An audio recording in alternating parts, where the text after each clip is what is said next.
What up, ladies and sinners? Welcome to another edition of IE Vegas, the Sin City Sports Show presented by IE Sports Radio. I'm your host, Cale Henderson, and we're at it again on another Tuesday evening edition. Yes, 7 p.m. Central Standard Time. 7 p.m. Pacific Standard Time, 9 p.m. Central Standard Time. We're killing it, as always. Man, Vegas is popping. Here's why. NFL Week 1 is underway this week. The Raiders take on the Los Angeles Chargers, a division rival, a decades-old division rival. Week 1 in Los Angeles. Raiders Town. Yes, you guys heard it. You guys heard it first. I think the Raiders are probably one of the only teams that actually dominates a fan base, not only in Oakland, Los Angeles, but in Las Vegas now. And I think that is absolutely epic. And it'd be hard to argue that.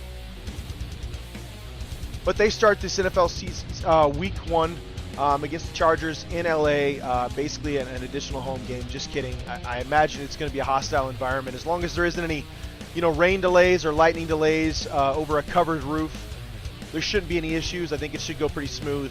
Las Vegas Lady Aces. You guys heard it first. You guys heard it here first. Maybe not, but you guys get what I'm saying. We're going to have live updates the whole show because they start in a matter of minutes. The Las Vegas Lady Aces have a commanding 2-1 lead going into Game 4 in Seattle against the Seattle Storm. Literally, honestly, won the last 2 games. It was a tight ship after the first game. It was like 78-73.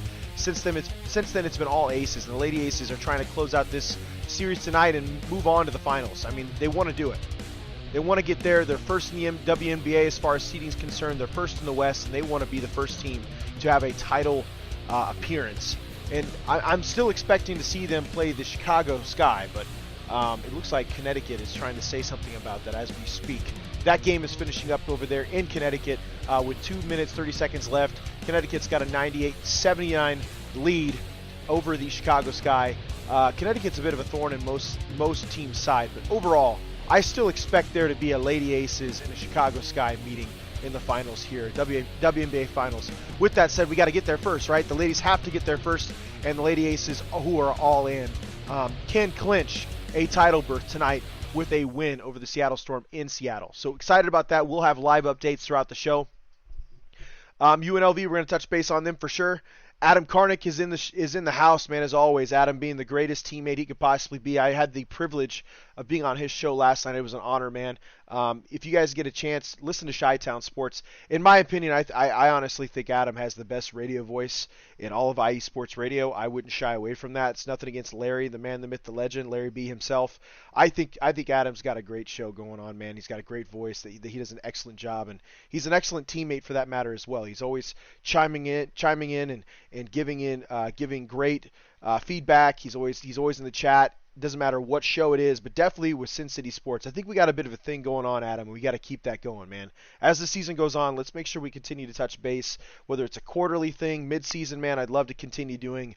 I'd be happy to join you on Chi-Town if you're willing to send me another invite. That was 2 hours. Like it was chaotic because we had like 4 or 5 people giving opinions, but I think it was awesome, and I think it was a blast last night for sure. So if you guys get a chance, make sure you guys go to Spreaker, check out Chi-Town Sports or IESR _ Chi-Town, and make sure you guys get a chance to listen to last night's episode because you had 4 IE Sports Radio personalities, 4 or 5 IE Sports Radio personalities at different times chiming in on the NFL preseason predictions.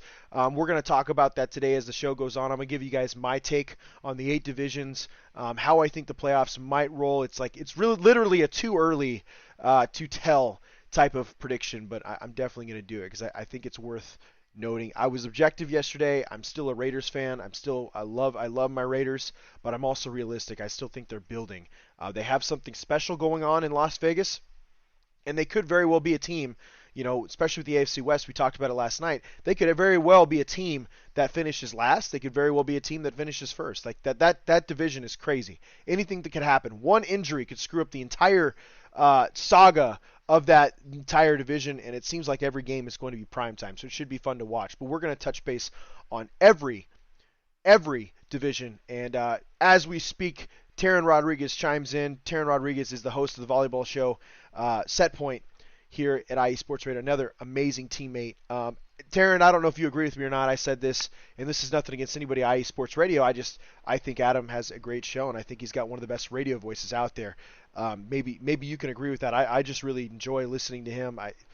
The guy should probably be reading stories like Matthew McConaughey did, those book stories or something like that. See if he can put some people to sleep. But I love his show. I think he does a great job. Taryn, I think you do a great job on Set Point and SoCal Sports. So happy to have you guys in here. You guys are always banging teammates, man. Thank you so much. Las Vegas Lady Aces are about to have their tip off right now. I see them warming up. Semifinals game 4. Listen, Lady Aces win tonight, and they are in the finals. They are in the WNBA finals. They'll kill it. I think they'll kill it. I don't see anybody. Honestly, I think the Lady Aces are the team to beat right now. They're number 1 in the NBA. Chicago Sky is excellent. They're very impressive, but I still think the Lady Aces are awesome. Adam chimes in. He says, LOL, I read my daughter to sleep most nights. I mean, it happens, dude. It happens. I'll say this. I think I bore my girlfriend quite often. Actually, I take that back. I'm one of those that has a unique talent that if I lay my head down on the pillow, I am out within a couple minutes if I really want to be. It's super weird. Don't quote me on it, but I think my girlfriend, if she had a chance, she'd totally chime in and say it's true. Like when we first got together, she would go on and on and on, talk for minutes, and I'd already be out. And she just got frustrated. And then she started figuring out, oh, I was snoring. I was already asleep, probably asleep a couple minutes into the talk. So that's just a talent of mine. It's not that I'm arrogant or I don't want to listen. Once I lay my head on the pillow, once I lay down in my bed, I mean business, man. I'm out. I'm catching some Z's, counting some sheep. Lady Aces are about to go underway. Connecticut's got a commanding 104-80 lead over Chicago Sky. Connecticut is definitely going to take this game. I don't know if that is it a tied series, Adam? Are we going to see a 2-2 series right now in the Eastern Conference, and probably heading back to Chicago because that'd be awesome. Got 1 second left. Connecticut with the win. Good for the gals in Connecticut, man. That's excellent. Winner of Game 5 advances to the WNBA Finals. So, yep, it is tied. Series is tied 2-2. What a series you got going on in the WNBA and the Eastern Conference. That's awesome. Super, super awesome, man. And yeah, the winner advances to the WNBA Finals. That's dope. So tonight's, if the Aces win tonight, they move on to the WNBA Finals. We will be giving you guys updates as we go when tip-off happens quarterly, especially as the show goes on. I'm only on an hour. We got a limited time, but I'm going to give you as many updates as possible, and we'll definitely tweet out who wins tomorrow, maybe even tonight, because I think it should be an interesting game. The Lady Aces are killing it, led by AJ Wilson, Kelsey Plume, and I think, honestly, they're a lot to handle right now. Game 1 had me thinking Seattle was just going to be as annoying as they were most of the regular season. As we talked about for a few weeks, Seattle and Chicago were two teams that really just seemed to have the Aces number throughout the regular season. But the Aces have roared back the last 2 games. They ended up winning in overtime a couple days ago. So Lady Aces are killing it. Hope they keep it up. AJ Wilson and Kelsey Plume are doing their thing. And yeah, I don't see any other way than the Aces closing out tonight. I'd love to see it. Game 1 of the WNBA Finals is Sunday afternoon. Odd choice. It is. It's a really odd choice considering you're competing with the NFL. You think they would have moved. Well, you don't move that to Monday because nobody'd watch that on Monday with 2 Monday Night Football games. I think they're in a hard place, man. Tuesday night, I probably would have pushed it out, give them a little rest. I'm with you, Adam. That is a weird choice. You can't compete with the NFL. Nobody can compete with the NFL. College football, being as big as it is, can't compete with the NFL. So you're right. That is a weird choice of a schedule or a game. But we'll have those updates for you guys as we go. UNLV is kicking ass. UNLV started out 1-0. They beat Idaho State. They do play Cal. Their first meeting ever with Cal. This weekend, this upcoming Saturday, that should be fun to watch. UNLV, as of right now, is 1-0. They're technically tied for first in the Mountain West or the West Mountain West division.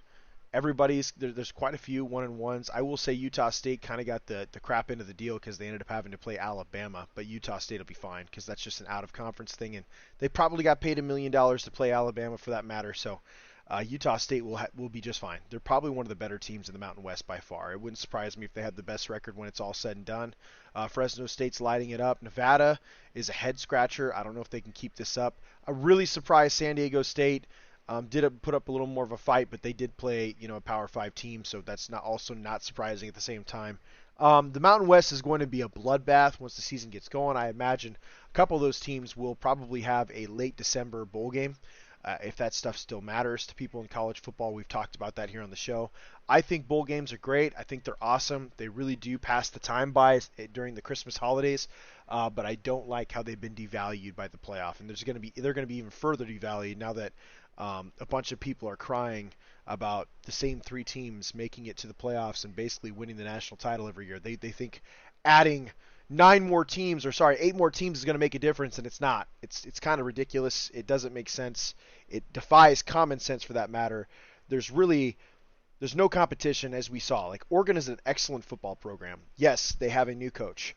A lot of that has to do with their head coach left and went to Miami, his alma mater. It's not because he's a bad coach. He just decided to go to a blue chip school, right? Oregon is still an excellent program. They're going to recruit well. They're going to be amazing.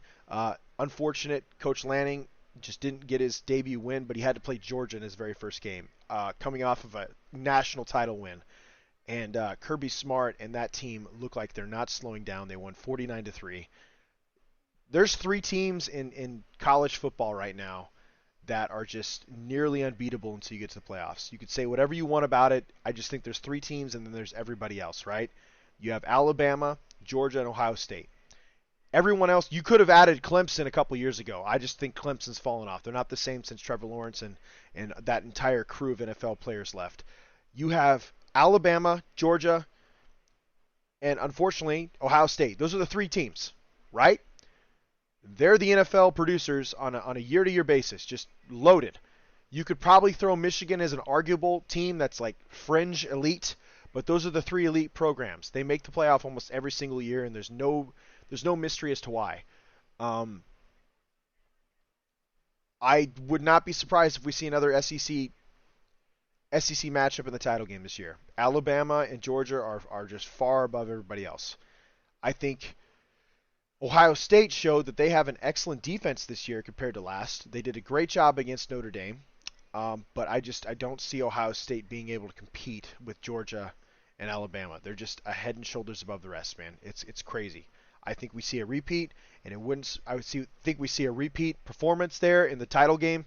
And I personally don't believe adding 8 more teams is going to change that. Like, as long as Nick Saban and Kirby Smart are in Alabama and Georgia, I just don't really see any other teams. Like, there might be an off year or one-off year where somebody gets knocked off because they were sleeping on somebody or this or that. Maybe that's what they're hoping for, but at this point, it's just a money grab.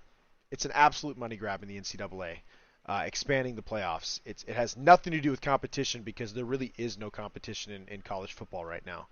It's Bama, Dogs, and the Ohio State Buckeyes, and that's it. Everyone else is firmly behind them, and nobody could tell me different right now. Until somebody proves me wrong, nobody can tell me different. Pac-12 is ass. They're terrible conference. I think the Big 12 is really bad too. It's no wonder that Texas and Oklahoma are trying to run. They're trying to cut bait and get to SEC and get more money as soon as possible. Conference realignment and this playoff thing is really going to screw things up. You're going to see 2 mega conferences. Literally, this is going to be semi-pro football soon. It really is. The NCAA is dying. They don't want to admit it.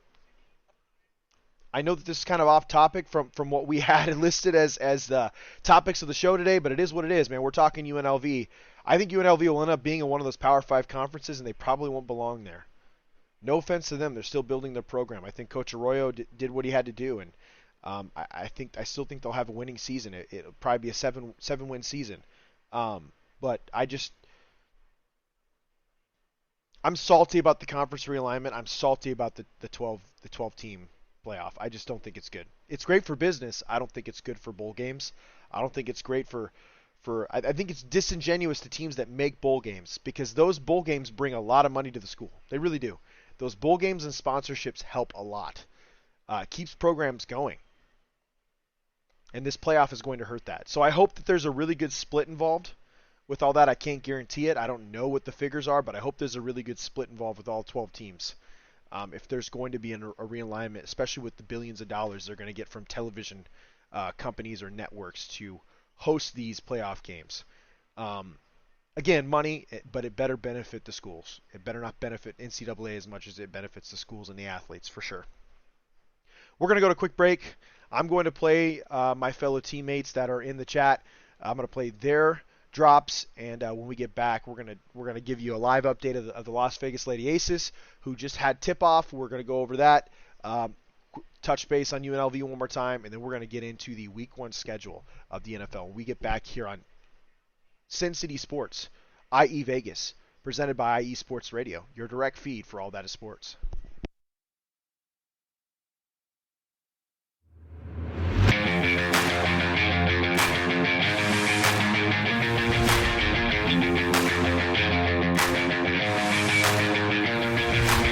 What's happening, sports fans?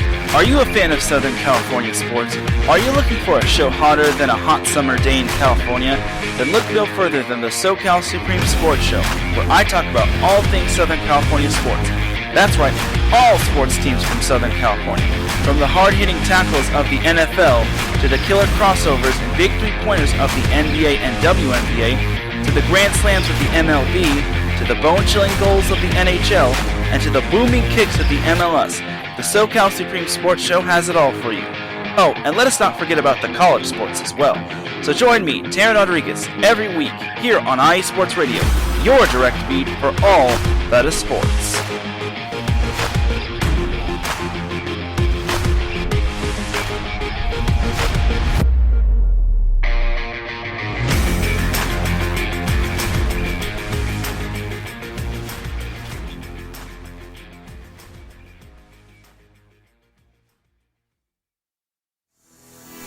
Sports fans, do you like teams that are tough, cities that are tougher, and fan bases that are passionate about their teams? How about teams that are historic and stadiums that are iconic? Then you belong in Chicago, and you need to check out Chi-Town Weekly. Join me, Adam Kernan, every week as we keep up with all things Chicago sports. Bears, Bulls, Blackhawks, Cubs, White Sox. We'll cover them all, plus more. The Windy City is always buzzing, and we'll keep you up on all the big games and major stories.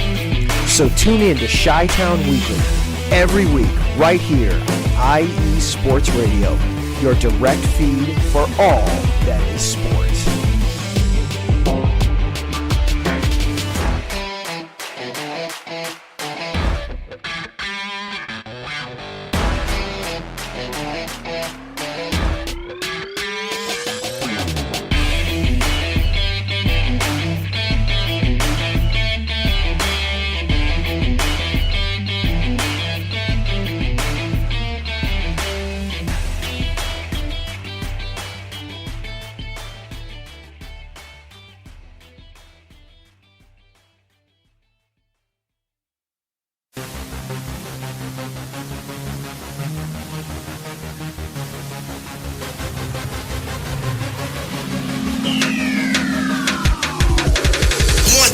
Everybody, this is Taryn Rodriguez.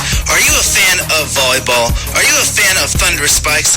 Then I have the show for you, Set Point, where I cover NCAA men's and women's volleyball, high school boys and girls volleyball, beach volleyball, and even professional volleyball.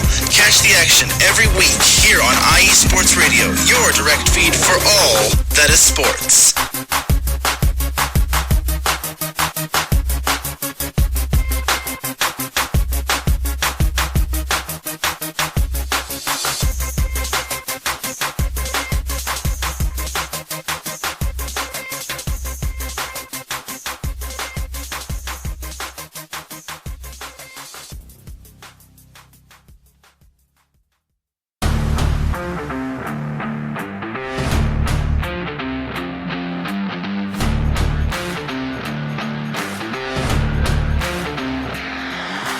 What's good, fight fans? It's your boy, Marcus Los Great, here to give you what you want, here to give you what you need.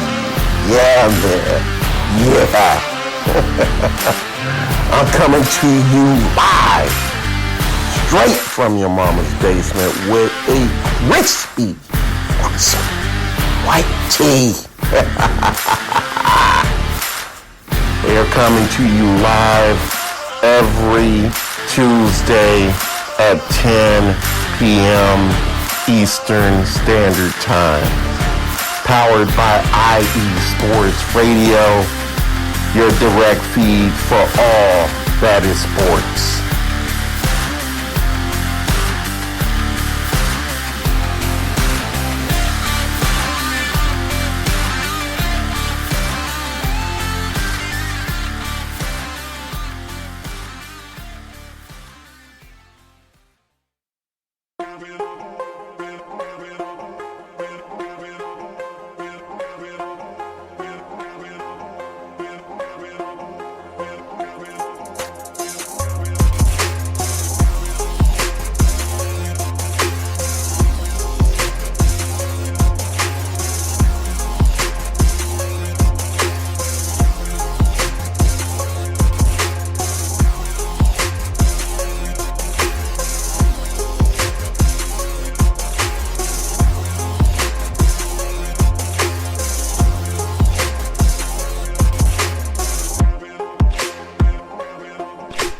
Oh yeah, folks, welcome back to another edition of IE Vegas, the Sin City Sports Show presented by IE Sports Radio. Your direct feed for all that is sports. I'm your host, Cale Henderson. We're at it again. Keep an eye on our Twitter page. Definitely keep an eye on the YouTube page because we are going to be giving out updates and small videos, kind of breaking down the upcoming Raiders games, wins and losses, future opponents. Man, I think a couple videos a week is pretty reasonable, and I think it's going to help the channel quite a bit. It's going to help our show quite a bit. Something that I just don't really see anybody else in IE Sports Radio doing. I don't see a lot of people doing it, so would be happy to do that. I've spent a lot of time in football, more than 20 years playing it, and about the last 10 years coaching it. And yeah, I can tell you that I still have a lot to learn, but there is advice, there is breakdowns that I can give I don't think other people can, and I'm excited to do that. So please keep an eye on those channels. Please keep an eye on keep an eye out for those videos. I think it's going to help a lot. When you see them, please boost them. Please follow the Sin City _IESR Twitter page, and follow my page, Cale_Henderson on Twitter. Any follow, it's free, and it's easy to do. And when we get to YouTube, please make sure you guys like and subscribe, because that's also free. Helps out the channels quite a bit. With that said, I mean, we're gonna dive back into Las Vegas Lady Aces are underway. I mean, the Lady Aces, I'm hoping, really close it out tonight. They close it out tonight. They're the first team in the WNBA Finals, and they will be awaiting the winner of the Chicago Skies in Connecticut. Seattle Storm currently has a 12-7 lead in the first quarter with 5:35 left. Lady Aces are just really, really good in the second and fourth quarter, though. So hoping that this does not get extended, but if it does, it looks like it could be a great series either way. We'll keep you guys updated. UNLV, again, has a game this upcoming Saturday against California, the University of California. The first time they've ever met, and they're really only about, 12 hours away from each other, 12 to 14 hours away from each other when it comes to drives. So kind of shocking, but it'll be kind of cool. It's going to be a good test for Coach Arroyo as far as the second game of this third season at the helm. UNLV right now has a 1-0 record, and beating a Power 5 team would definitely do wonders for, I'm guessing, the confidence of the team.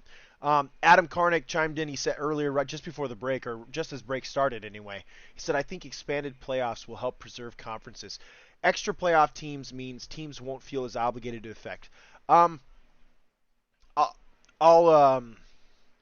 say this. I agree with where you're going, Adam. I think you're an eternal optimist. That's one thing I really like about, again, your show. I think you're positive.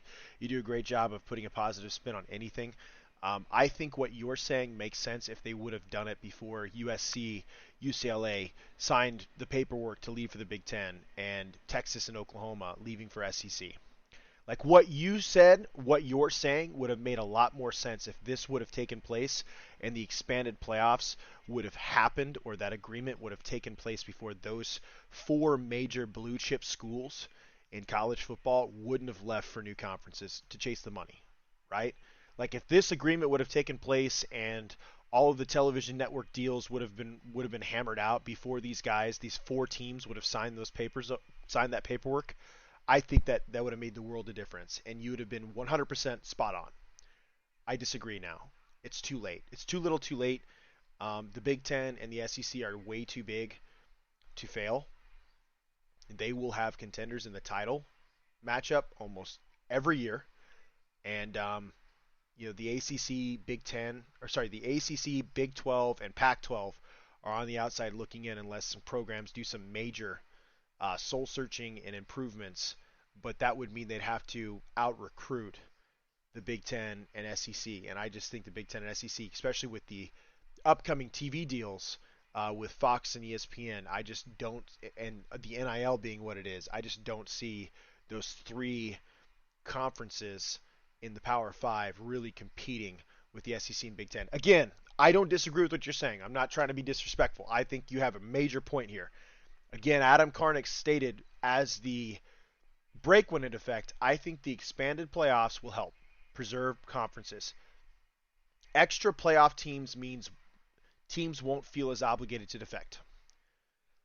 You are spot on, man. Like, you are, I love that opinion, but that opinion would have been merited if they wouldn't have waited for four major programs that are part of major, by the way, major cities and television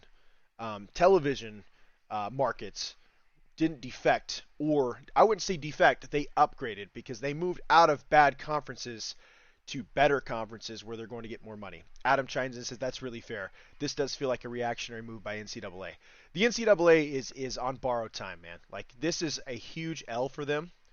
And it just looks bad, man. When you look at the grand scheme of things, it's like, how do I relate this, man? It was like, let's talk about the Deshaun Watson situation real quick, okay? The NFL waited until 24 complaints came in, 24 lawsuits came in for them to finally kind of like, well, crap. Maybe we need to now show our image isn't weak and basically state that no matter what, this guy is going to get suspended. They didn't do it when 12 lawsuits were filed. They didn't do it when 10 lawsuits were filed, or even 4. They waited until 24. And then at that point, they're like, damn, we can't find any evidence. The Supreme Court can't find any evidence, or I'm sorry, the judge in that area can't find any evidence. But this looks bad, and we have to save face because we're the NFL. It was a reactionary move. I put it in that same likeness where it took something bad to happen for them to be reactive instead of being proactive, right? As soon as they found out the lawsuits were taking place with Deshaun Watson, they should have pulled Deshaun aside, began the investigation, did their arbitration thing, and then if more cases came in, they just had more leg to stand on. They shouldn't have waited for 24 when 2 were reported pretty quickly, right? That kind of thing is the same thing. Now, it's not the same thing, I guess, because that is way worse than what we're seeing here. I'm just putting it in terms of these big businesses just have their heads planted firmly in their asses until it affects their money. When it affects their money, that's when they start making decisions that's best for that ship that's sailing, right? For that engine that's running smooth. The NCAA hasn't been running smooth for a while. This NIL thing is really screwing things up.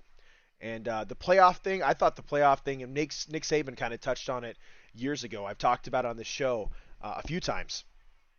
I think that Nick Saban was spot on. Nobody wants to listen to him because he's Nick Saban, but the reality is going to a playoff format devalued bowl games.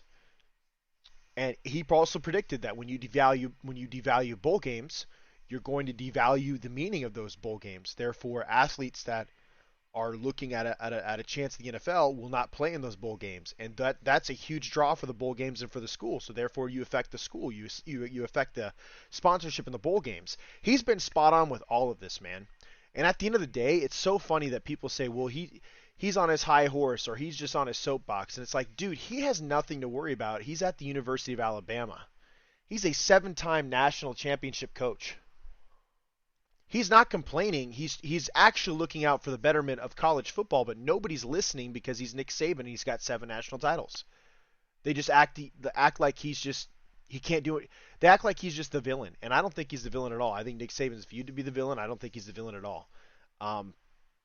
I think the playoff system, although it's more intriguing, than the old BCS system. I think the BCS system as of right now seemed more fair because it was based on strength of schedule and points. You don't have a bunch of old hats sitting in the room saying, well, I think Ohio State looks better on paper. Right? I mean, I don't know. You had a computer system with algorithms deciding that, not people. Now it's people deciding it. And now we have to sit and wait on these same people voting on 12 people.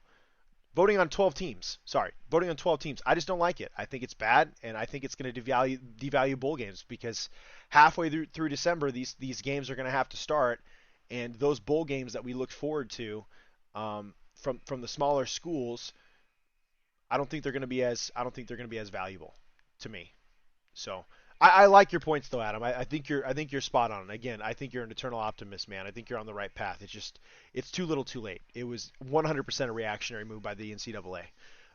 Moving on to the NFL, Week 1 is right around the corner. Starts this upcoming Thursday night, and it's a major matchup, man, guys. I think a lot of the IE Sports Radio attendees on the Chi-Town Weekly show last night were kind of all on the same page. I want to say 4 out of the 5 stated that they thought the Bills and the Rams would be meeting in the Super Bowl. Well, lo and behold, look at what the matchup is. The very first matchup of this NFL season it's the Bills visiting this defending Super Bowl champ Rams. Thursday night football on NBC. It'll be 7:20 p.m. Central Time kickoff. You guys get it. It's 5:20 in the West Coast. In general, I do think this is a Super Bowl preview. I wouldn't be surprised if both of these teams are back in the Super Bowl. The NFC to me isn't a very strong conference. It's not. I think it's very top heavy. You have 3 teams that I believe will be title contenders, and the Rams are leading that bunch. They didn't get worse. You could argue they probably got better with the Allen Robinson addition. Just in general, I think that the Los Angeles Rams could very easily be repeat champs, but I also believe that the AFC is really strong and it's going to eat its young, right? As of right now, I believe the Rams and the Bills will meet in the Super Bowl. As of right now, I think that these teams have 2 of the best 3 rosters in all of the NFL. And I'm excited about that matchup Thursday night to kick off the season. I think that the Rams are going to be on a high. I think that and these are my predictions for Week 1, by the way, before we get into the division predictions. I think that the Rams are going to be on a high. I hear about Super Bowl hangover. Sean McVay in this system, it's very smooth. The defense is very good as well. You still have Jalen Ramsey, Aaron Donald. Like, you have dominant forces all across that team. And then the addition of Allen Robinson is going to be huge because people can't just eye Cooper Kupp anymore. They have to worry about Allen Robinson now, who is arguably one of the top route runners in the league. On top of that, you have a healthy Tyler Higbee coming back. And then Cam Akers was running the ball really well towards the end of the year. So to me, again, this is a barn burner of a matchup. Josh Allen and company are not going to be slouches. I just feel like the Rams have a lot going on. They're going to be unveiling a Super Bowl banner in that new stadium for the first time. It's going to be a high, and I think the Rams are going to take this one in a close one. Probably come down to the last drive with Matt Stafford. And I'll just say it like this. I think the Rams win 38-34. We'll say it like that. I think the Rams win 38-34. Sunday, September 11th, 9/11. God, that's going to be an epic starting weekend. Hope every stadium, and I'm sure they will have a moment of silence for that horrible day. But Saints visit the Falcons. Falcons are a horrible roster. They might have life in their first week, but I think the Saints take care of this, and it wouldn't surprise me if Jameis throws for a few touchdowns behind that. What is a very talented offensive line, even without Teron Armstead. I think Trevor Penning, he's questionable, but should be ready for Week 1. He's going to be a barn. I think they run the ball much better than years past. You have Michael Thomas healthy, and I don't know. I'm really excited to see who I thought was the best overall receiver in the draft, Chris Olave. I can't wait to see what this Saints offense does with him and his speed. So I'm going to take the Saints. I actually think they win like, it wouldn't surprise me if they win like 31-17. I just don't think the Falcons are very good. They're not a very good roster. They're one of those teams that's probably battling for that number one pick, or they will be by about mid-season. I think they'll realize, damn, we only have 2 wins. We probably should just like slough off a little bit here and see if we can get Bryce Love or Stroud. I think I'd take Bryce Love over C.J. Stroud, but we'll see. We'll see how that pans out. Browns versus the Panthers, or Browns are visiting the Panthers. Damn. That's tough because the Browns do not have Deshaun Watson. Jacoby Brissett is a good team. The Browns have a better all-around roster, but the quarterback is a big deal. I wonder if the Panthers open up 1-0 here. I'm actually going to take that. I'm not going to do a score prediction, but I think the Panthers open up against the Browns and they win it. That Deshaun Watson thing is going to loom over this team. Missing the first 10 weeks is really going to affect what's going on. I just don't like it. Adam chimes in. He says, hard to beat the defending champs on banner night. I agree, man. I 100% agree. Unless you're Peyton Manning strolling into the Baltimore Ravens, home and throwing 7 touchdowns with Demaryius Thomas and I can't remember the tight end at the time because he was a beast, but Peyton Manning made those guys. Eric Decker, Demaryius Thomas, and I don't know why I can't think of it. As soon as he went to the Jaguars, he fell off. Yeah, unless you're Peyton Manning rolling into the Ravens stadium and throwing for 7 touchdowns on opening week, I don't see you beating them. I know the Bills are a really, really good roster, but dude, they're going to be on a high, man. It's going to be an excellent game to watch. San Francisco visits the Bears.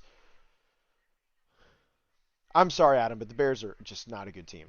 They're just not a good team. They have a really bad roster. I think they're building that. They're going to have like close to $100 million in cap space next year. Like, this is all by design by the new general manager Ryan Poles. Do I think they'll have a fight early? Possibly, but I think San Francisco pulls away. Trey Lance goes off. George Kittle looks like the George Kittle of old. Deebo Samuel gets the ball quite a bit, and that Shanahan outside zone scheme is going to make Trey Lance look like a superhero and give him a ton of time. So I'm actually going to pick the Niners to win. Steelers play the Bengals. I'm going to take the Bengals. I know it's a divisional rivalry. I just think Joe Burrow and this offense is much improved with the offensive line additions. I think Hayden Hurst was an excellent addition at the tight end position. It might be an upgrade from Uzama. I don't know. I think it's a really good mix. You upgraded your offensive line. You upgraded your tight end room and your defense. I would say the defense probably stayed status quo. If not, it got a little bit better with the addition of a couple DBs. So Eli Apple's still there. So there's a question mark. That might screw everything up.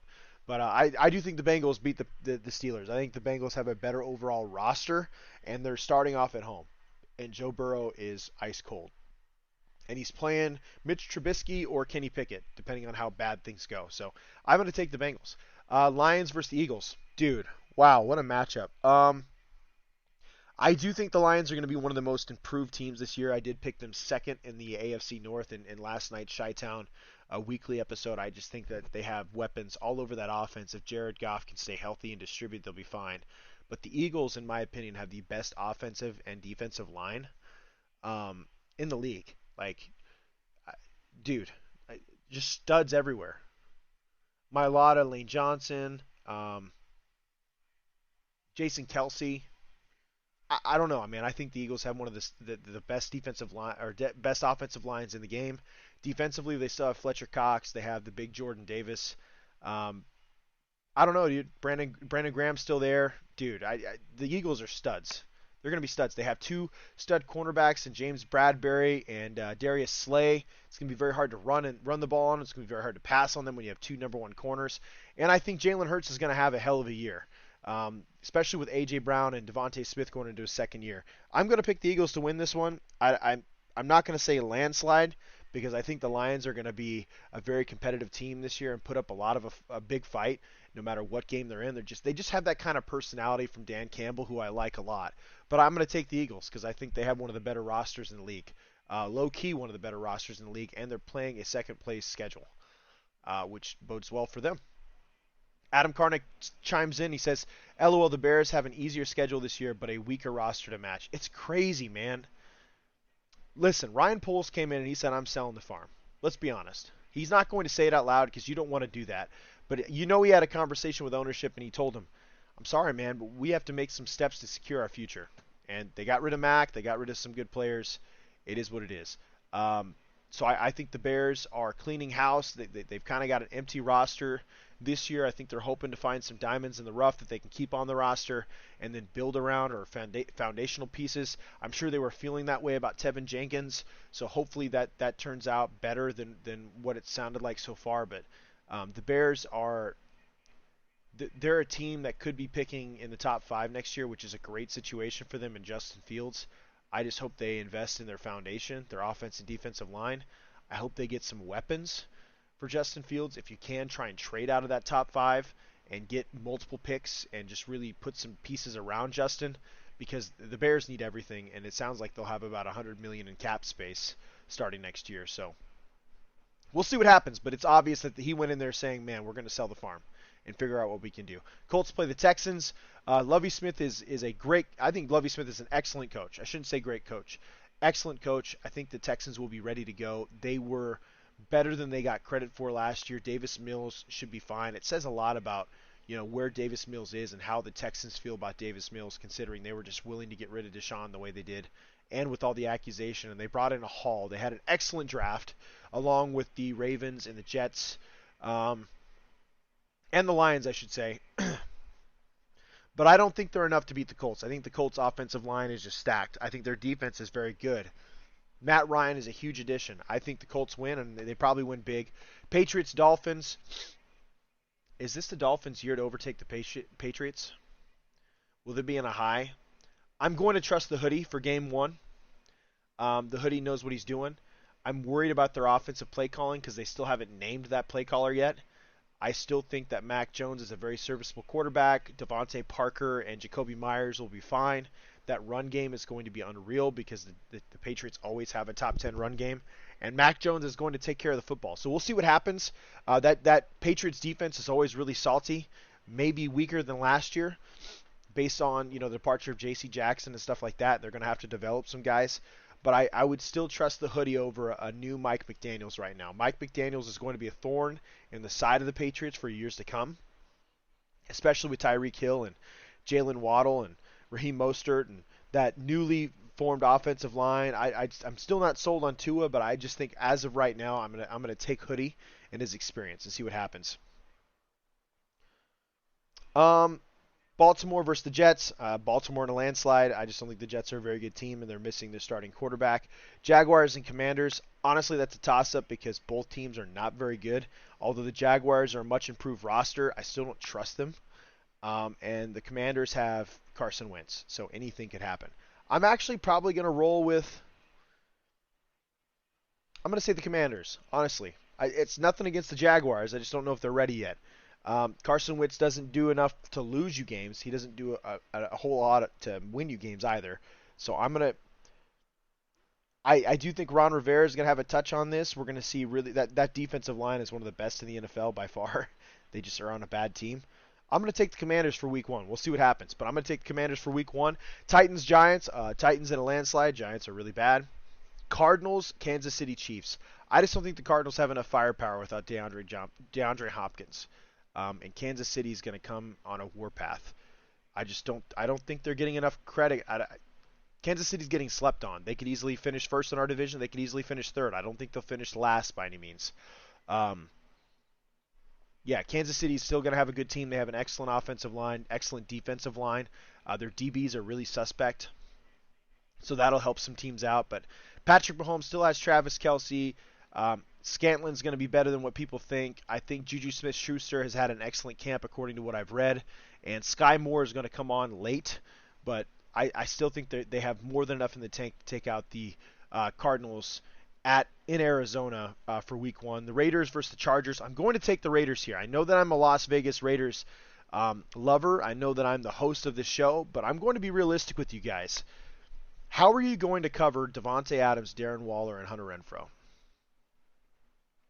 How are you going to cover Davante Adams, Darren Waller, Hunter Renfrow? You'll probably have a too high safety look because you have to have brackets over these guys and keep Josh Jacobs from running train on your defense. I know the Raiders have offensive line woes. I get that. But this This is a really good offensive staff led by one of the better play callers in the last 2 decades, and they feel comfortable with this offensive line. Plus, you have a fringe top 10 quarterback that nobody gives enough credit. He takes care of the football with the exception of the fumbles, of course. He takes care of the football, and the Chargers don't have J.C. Jackson for Week 1. They don't. The guy you signed and paid $16.5 million a year will not be in attendance to cover the best wide receiver in the NFL, Davante Adams. He will not be there to assist Derwin James covering one of the best tight ends, if not the second best tight end in all of the NFL. He's probably the most dynamic tight end in the NFL. Third best tight end, but the most dynamic route runner in the NFL. And you have nobody that's just going to be able to stop Hunter Renfrow from doing what he wants to do. He's a highlight reel of route running. On top of that, even though your defensive line got better, this is a Raiders team that's going to run the football and assert themselves to open up play action passing. I just don't know if this is going to be as much of a competition as people think. I think that J.C. Jackson injury is going to be killer. Sounds like Bosa is going to be healthy. Derwin James might have some nagging injuries, but he's going to be ready to go. Just in my opinion, even though the Chargers are a really good team and Justin Herbert's going to come out with a fury this year, I have the Raiders winning this game based on the fact that the Chargers won't have a number one DB to cover what is two top athletes and a really, really one of the top slot receivers in the game. And then nobody's talking about Hillis. Raiders loved him in camp. They kept him. They love it. So I don't know. I think the Raiders have an excellent chance of beating the Chargers, just like I think the Chargers still have a really good chance to beat the Raiders. But at the matchup right now for this week, with no J.C. Jackson, I just don't see it. I don't see it. They might get the Raiders later on in the year, but game 1 in L.A., I don't know. And I'm pretty sure that area is going to be packed with Raiders fans because L.A. is still a Raiders town, whether people want to admit it or not. So I'm going to pick the Raiders. I'll say 38-27. Raiders win 38-27. It's not a barn burner. It's not an absolute bludgeoning. I just don't know if the Chargers are going to be able to keep up with the Raiders. I don't know if a lot of teams are going to be able to keep up with the Raiders if they play it right. Green Bay and the Vikings, man, that's going to be a really good Week 1 matchup. Damn. New look Packers receiving core. Can we trust him? Kind of like Harvey Dent. Can we trust him? The Packers. Randall Cobb. Can we trust him? You can trust Aaron Rodgers. You can 100% trust Aaron Rodgers. He's a general out there, man. I'm excited about their rookie receiver. We'll see how that goes out of I think North Dakota State. The speedster. Aaron's still got an arm. You have an excellent run game. The Vikings did improve as well. They had a pretty decent draft. It was so-so. It was like a B draft, but they got volume amount of players. I'm going to take the Packers because it's the Packers and it's Aaron Rodgers, but I don't think it's going to be an easy one. I think it's going to be a one-score game for sure. Buccaneers, Cowboys. Tough. This is a rematch of last year's debut, right? I'm actually going to take the Cowboys here. Listen, the Buccaneers are a good football team. I just think Ryan Jensen is really going to screw with things. Tristan Wirfs is battling some injuries, and Micah Parsons is going to go off for the Cowboys. I hate to pick the Cowboys because my godfather is a huge Cowboys fan. I can't stand them. But the reality is I still think that they're a good football team. And yeah, I don't know, man. I could totally see this being a close game, but I think Cowboys will edge it out because they're healthy. They're also having offensive line issues too, aren't they? Dude, this could be a toss-up. I'll still stick with Dallas. I think Dallas will win at home. I think Ryan Jensen is going to come back and haunt. The Ryan Jensen injury is going to come back and haunt the Buccaneers. The Cowboys just signed Jason Peters. I think they can teach him enough to make him dangerous in the pass protection. I'll take the Cowboys. It's going to be tough to cover all their weapons. And then you have Denver and the Seahawks. It's going to be a landslide. I don't think the Broncos will be phased much. I think Russell Wilson probably throws for 4 touchdowns. Major networks get on their knees for him, and it gets overblown after playing a really bad team. And they're playing a fourth place schedule. This is the one question mark I had when it came to the Broncos. I don't think their offensive line has improved at all, but what I'm worried about is that fourth place schedule is going to help them a lot when it matters most. And it's possible. Adam Karnick chimes in. It was a little while ago. I apologize, Adam. He said the Raiders' schedule looks good for a run. I think the middle portion of the schedule looks fine. I think the first few games sucks. Man, it's going to be a brutal schedule. But, again, they're getting lucky. You're facing the Chargers without J.C. Jackson. You're facing the Cardinals without DeAndre Hopkins. You could start 2-0 there pretty easily. The Titans, to me, is just a toss-up. I don't know, man. Can the Raiders stop the run? That was their Achilles heel of the last decade. I think they have more firepower than the Titans can defend, and losing Harold Landry does hurt quite a bit. So I could totally see them beat them. The Chiefs are that question mark, dude. Can we finally get over that hump? Can we sweep them? I don't know. I would like to hope so, but I can't 100% guarantee that. I just think the Raiders' offense is going to be a top 5 offense. I think there's going to be a lot of scoring. I remember listening to Marcellus Wiley, and then I think it was Marcus Spears. They were talking about the Raiders' defense. It is low-key very, very good. And the Raiders felt so comfortable with the players that we have on our team and the development of Nate Hobbs, who's probably going to be one of the top corners in the league by the end of the season, that they were willing to trade away Trayvon Mullen for a conditional pick. To a Cardinals team you're going to see in week 2. I mean, they could have very easily waited to held on to that guy until week 2 and had 2 starters on the outside, or 2 starters on the outside and Nate Hobbs starting at nickel corner and never leave the field. But they felt so comfortable in what they had on the roster that they're willing to trade Trayvon Mullen. Says a lot. I don't know.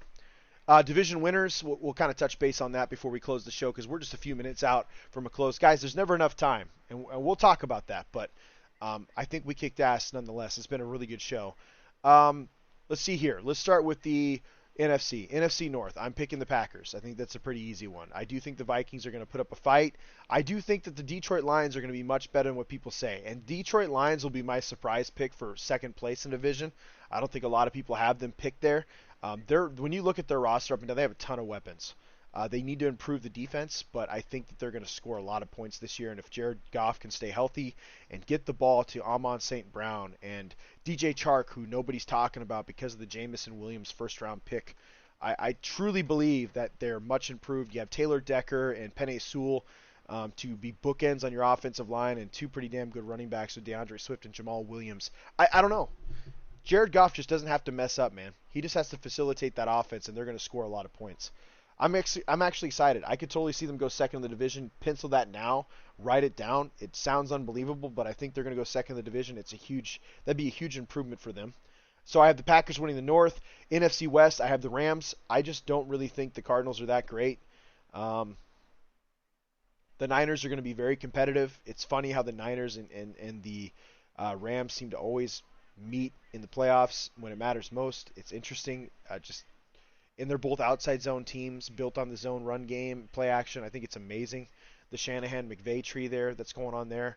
But I do think the Rams win 12 to 13 games and win the NFC West commanding. They have a 1 or 2 seed going in the NFC.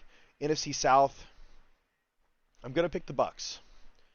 I think the Bucks can do it. Although I think the Saints will be on their heels and they'll be quite annoying. I don't trust Dennis Allen. And I don't like that Sean Payton's gone, and he's not going to be there and in Jameis Winston's ear to really make him a better quarterback. So I'm going to pick the Buccaneers because they are stacked at receiver and tight end. My question mark is their offensive line without Ryan Jensen. Can they overcome? My question mark is their defensive line without Ndamukong Suh. Can they plug the middle and not allow all those runs? But they do have epic linebackers, so we'll see what happens. Buccaneers in the NFC South. NFC East, I'm going to pick the Eagles. I picked the Eagles. I'm going to stick with it. I think they have the best offense and defensive line in the league. I think they have the best corner tandem in the league with James Bradbury and Darius Slay. It sounds crazy, but I truly believe that. I think they have possibility of one of the best wide receiver tandems in the league. And with Dallas Goedert at tight end, you have A.J. Brown, who was traded from the Titans to the Eagles, which I thought was an excellent draft day trade. And then you turn around and you invested the year before in Devontae Smith, who's going to probably be more of a slot guy. We'll see how that works. Or you could put Devontae on the edge because he's slightly faster than AJ, and put AJ in the slot and let him take the punishment in the middle and really beat up DBs and linebackers. I just think the sky's the limit. They're going to run the ball very well. Jalen Hurts is going to get outside the pocket and cause fits for a defense. My brother happened to get him and Lamar Smith on the same roster on his fantasy team, which is now loaded, thanks to his older brother being on the phone for 2 hours with him after the Chi-Town Weekly show that I made an appearance on. I think Ashton's fantasy team is just loaded, man. It's kind of crazy. So yeah, I'll pick that. I like the NFC East being run by the Eagles. They have a second place schedule. It'll probably help them out. I think they surpass the Dallas Cowboys because the Dallas Cowboys just always find a way to lose. AFC North. I'm taking the Bengals. I think the Bengals are going to slightly edge out the Ravens, who are coached very well and they have a deep team. But I still think they need to grab one or two more weapons for Lamar, or maybe spend a first-round draft pick on a wide receiver that is going to be a perennial All-Pro in years to come, because that's kind of what's happening with college receivers right now. They are going to have an excellent run game with J.K. Dobbins, Mike Davis. I think the offensive line is going to be improved now that everything's healthy. They're going to be a scary football team. I just don't know how anybody's going to stop the Bengals. Again, their top three wide receivers might be the best wide receiver trio in all of the NFL with Jamar Chase, T. Higgins, and Tyler Boyd. Not to mention you went out and got Hayden Hurst. I'm picking them. I think they're great. I think they got weapons everywhere. You have Joe Mixon at the running back, and their offensive line is much improved with the signing of La'el Collins. Again, Bengals are being slept on. I have no idea why. I'm going to pick them to win the NFC North. AFC North. AFC East, Bills. And I don't think it's close. The Bills are one of the best three rosters in all of the NFL. I think they're going to kill it. Bills by a landslide. I don't think it's even close. I think they'll win 12 to 13 games, the rest of the division 10 or less. AFC South, I'm going to go ahead and give to the Colts. I just don't know if anybody has the roster to compete against them right now. I'm not feeling it. I don't see it. I really don't. I think the Colts have the offense and defensive line to get it done. I think Matt Ryan is going to help a lot, and he's going to bring those young receivers along. In that run game with Jonathan Taylor, if Jonathan Taylor stays healthy and he has a monster season, it's lights out for the Colts. They could win 12 to 13 games. Their ceiling's 12 to 13 games, right? I like those odds, especially in a really bad AFC South. Like the AFC South is really bad, horrible, god awful. It's worse than the NFC East, believe it or not. I think the Colts run away with that. And as far as the AFC West is concerned, folks, again, I love y'all. It's nothing against my Raiders. I love my Raiders. You guys know this. I love my Raiders. I just don't see them surpassing the Chargers this year. There's a possibility. Again, we're going to have a Week 1 win, but we have to sustain victories. There's favorable matchups throughout the entire season for the Raiders, right? I think that their schedule is very winnable. 100% winnable. And you guys will find out when we have our videos on a week-to-week basis with talking about the Raiders, how they won, how I think they're going to win. I think it makes a huge difference, but the Chargers are just really loaded right now, and on paper, I'm going to pick them. It's too early to tell. There's a possibility the Raiders could win. I'm just not going to take them right now. Looking at their schedule real quick. I do think that we're going to have a tough few games.